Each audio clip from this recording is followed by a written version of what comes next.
It's lap 198. Cars are flying past you at breakneck speed, yet somehow they don't fly off the track. When airplanes go that fast, they take off. Why don't cars? Let's take a deeper look. See, air doesn't seem like much, but at 200 miles an hour, it's powerful enough to lift a plane or flip a race car. So engineers had to solve a paradox. How do you go faster without taking off like an airplane? Their solution was genius. At high speeds, air acts more like fluid than empty space. Here's what's happening. When air moves faster and it has a faster airflow, its pressure drops. When it moves slower and it has a slower airflow, its pressure increases. Engineers shape race cars so airspeed up, underneath, and slows down above. That pressure difference creates a downward force. We call it downforce. Invisible weight that presses the tires into the track, increasing grip without adding any mass.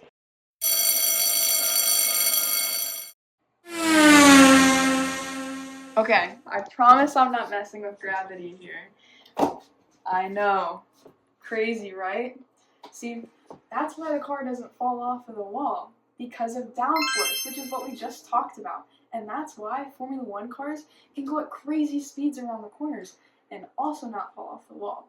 But also, fun fact that I bet you didn't know, they can also go completely upside down in tunnels because of their insane speeds and the downforce that they have acting on the car. See, air doesn't just move the cars forward, it also helps them stick.